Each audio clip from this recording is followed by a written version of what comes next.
Hello good evening everyone. God shorthand classes में आप सभी का स्वागत है। तो कैसे हैं आप सब और कैसी चल रही है आप लोगों की प्रिपरेशन स्टेनो की। तो जैसा कि आप लोगों को थंबनेल देखकर अंदाज़ा लग गया कि अपनी एक वैकेंसी आई हुई है उत्तराखंड हाई कोर्ट में। तो उसी के अंदर क्या हमारी रिक्वायरमेंट है, कौन कौन उसको अप्लाई कर सकता है, इन सभी पॉइंट्स पर हम इस सेशन में डिस्कशन करने वाले हैं। टोटल क्या पोस्ट है और कितनी इसकी सिलेक्शन प्रोसेस किस टाइप से इसका रहेगा, है ना। शॉर्ट हैंड कौन सी मांगी है, प्लस इसमें स्पीड कितनी है ना, और हमारे पास कोई एक्स्ट्रा कंप्यूटर डिप्लोमा मांगा गया या फिर नहीं।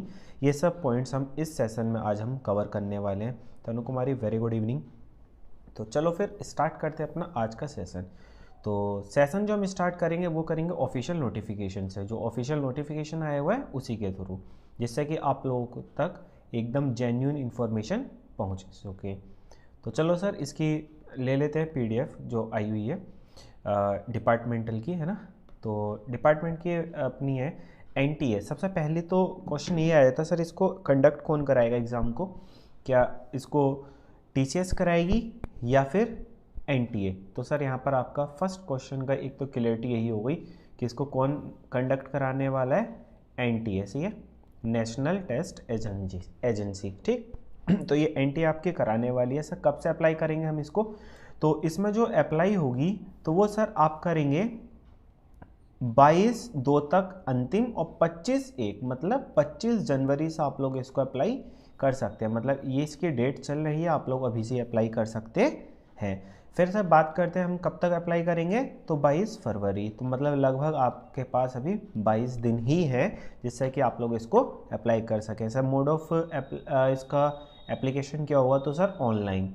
सही है, आप इसको ऑनलाइन सरकारी रिजल्ट से आप जाकर विजिट कर सकते हैं या फिर आप इसकी ऑफिशियल साइट पर जाकर अप्लाई कर सकते हैं। अब सर बात करते हैं कि ये किसके लिए है, तो ये है आशुलिपिक। आशुलिपिक बोले तो स्टेनो। सही है, तो स्टेनो की पोस्ट है, प्लस ये व्यक्तिगत सहायक मतलब जूनियर असिस्टेंट, साथ में ये आपकी जूनियर असिस्टेंट बोले तो हम क्लरिकल पोस्ट जो होती है क्लर्क, उसके लिए 2 पोस्ट इसमें आपकी रहने वाली हैं।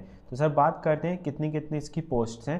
तो ये देखो कनिष्ठ सहायक है ना, मतलब वही जूनियर असिस्टेंट की अगर आप बात करते हैं सबसे पहले, तो इसमें सर आपकी अलग अलग डिस्ट्रिक्ट के अकॉर्डिंग वैकेंसीज़ हैं। सही है, तो मतलब जैसे आपकी अलग अलग है, तो ये सेशन कोर्ट की वैकेंसी है मेनली अगर आप देखते हैं तो। मतलब उत्तराखंड में जहाँ जहाँ पर आपकी कोर्ट्स हैं तो वहाँ सभी में ये वैकेंसीज़ हैं इसमें, और हर कोर्ट की अपनी अलग वैकेंसी है। देहरादून में भी अलग अलग सीट्स हैं ना, और हरिद्वार, नैनीताल, तो इस तरह से आप सब देख सकते हैं। तो जितने आपके ज़िले हैं उन सभी ज़िले की जो कोर्ट्स हैं उन सभी में आपकी ये वैकेंसीज़ रहने वाली है। तो आप जोन से ज़िले से बिलोंग करते हैं उसको आप अपनी वरीयता देंगे, है ना, प्रेफरेंस देंगे। सर बात करते हैं इसकी सैलरी, जो पे स्केल रहने वाला है वो कितना रहेगा, तो सर वो रहेगा आपका लेवल 3। तो बोले तो आपकी सैलरी जो अप्रोक्स बनेगी, है ना, तो ये तो दिखा रखी इसके मिड में पड़ेगी, लगभग 40,000 के आसपास इसकी आपकी सैलरी रहने वाली है।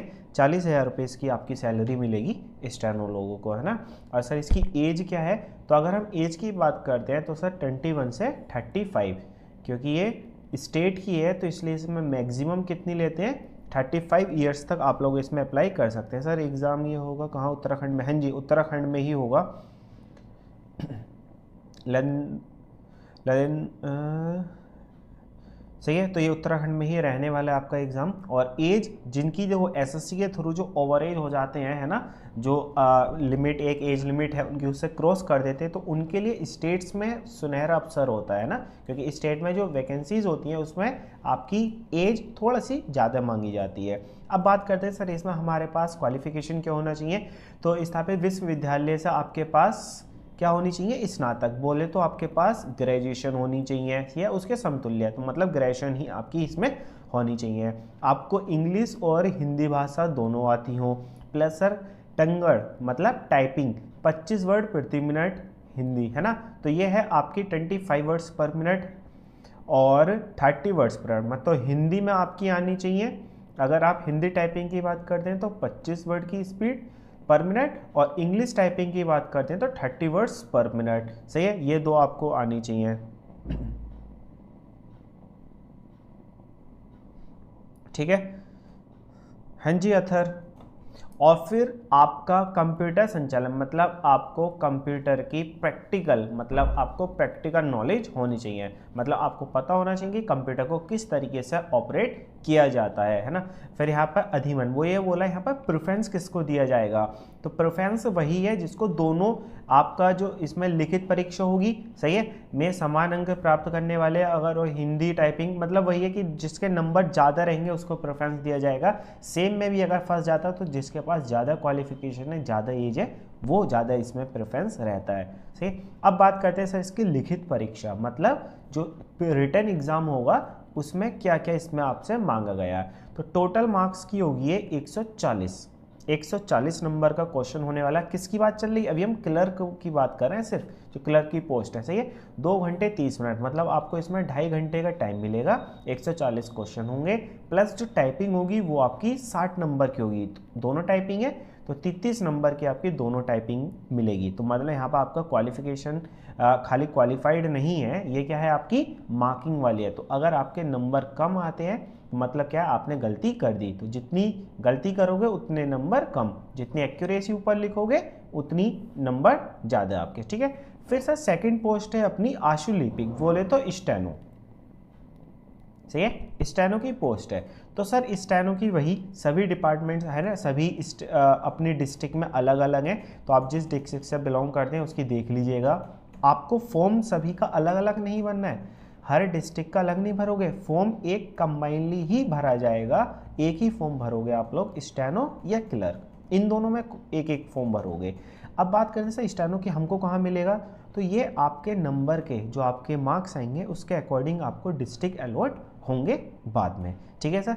इसकी अगर हम पे लेवल की बात करते हैं तो 5 रहेगा या फिर 7, जो पीए की पोस्ट है उसमें 7 और स्टेनो के लिए आपके रहने वाली है ग्रेड पे 5, है ना। तो आपकी सैलरी इसमें फर्स्ट सैलरी जो बनेगी अप्रोक्स 45K के आसपास रहने वाली है।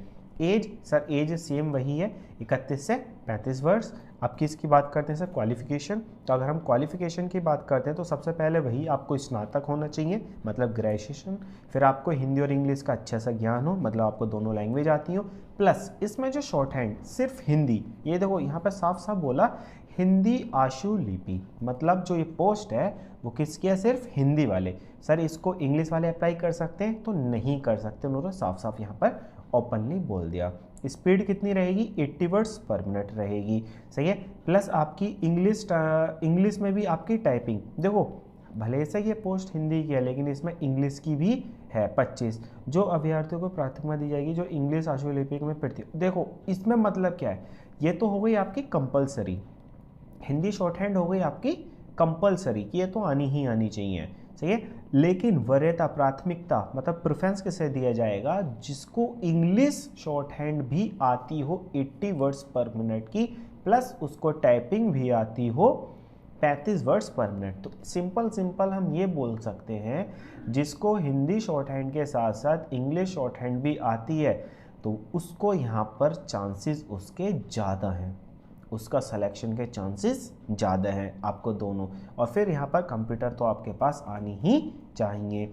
इसका सर रिटर्न एग्जाम क्या होगा, तो 140 क्वेश्चन का पेपर होगा आपका ऑब्जेक्टिव, मतलब एमसीक्यू टाइप आपका क्वेश्चन होने वाला है, वही 2.5 घंटे मिलेंगे आपके इसके लिए भी। इसमें आपका आएगा क्या, लिखित परीक्षा होगी जिसमें सामान्य ज्ञान सामान्य अध्ययन के परीक्षण होंगे, मतलब सिर्फ जीके और जीएस, क्योंकि आपको पता है उत्तराखंड में सिर्फ जीके और जीएस ही आती है, सही है।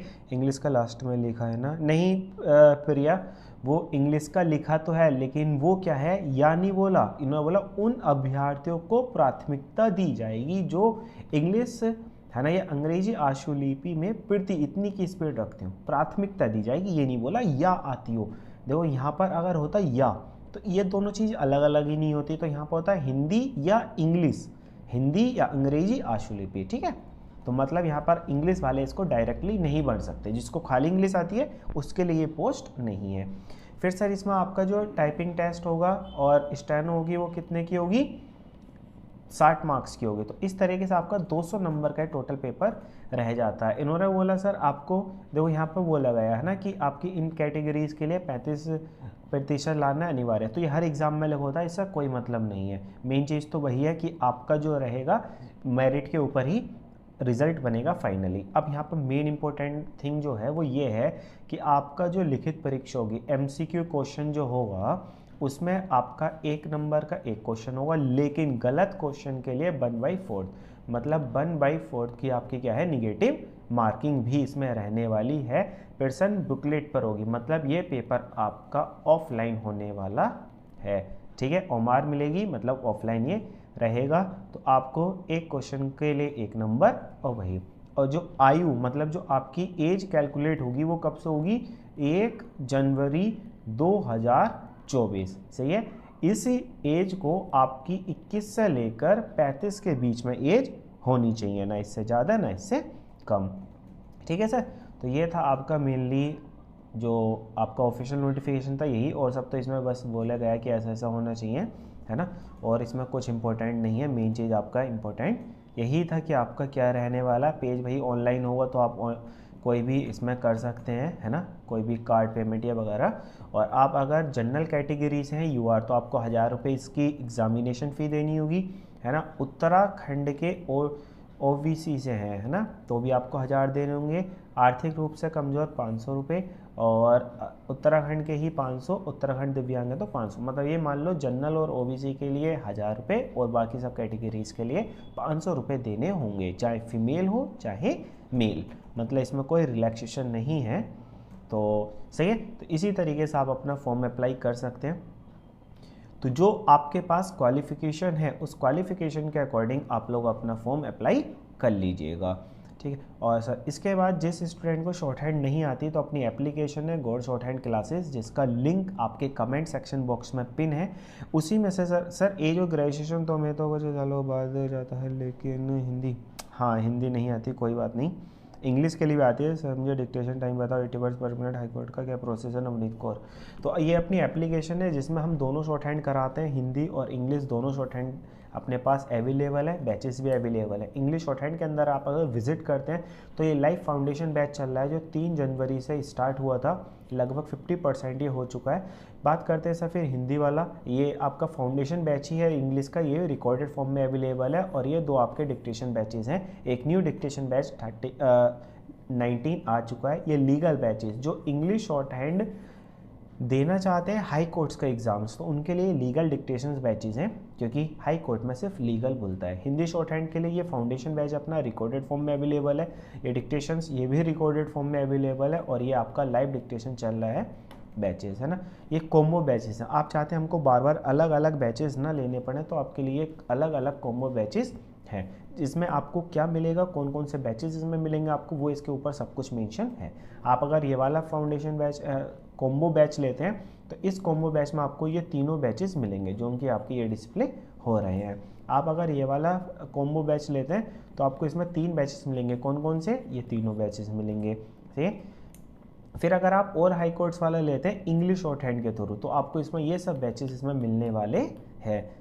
तो आप जो भी बैच लेंगे उसी के अकॉर्डिंग आपको मिल जाएगा। आप अगर इंग्लिश हिंदी शॉर्ट हैंड का लेते हैं कॉम्बो बैच तो आपको ये तीनों बैचेज इसमें मिल जाते हैं, ठीक है। तो इसी तरीके से आप अपना सर रेलवे स्टेनो में रिक्रूटमेंट वाला है क्या, हाँ रेलवे स्टेनो का भी आने वाला है, अभी तो नहीं है ना।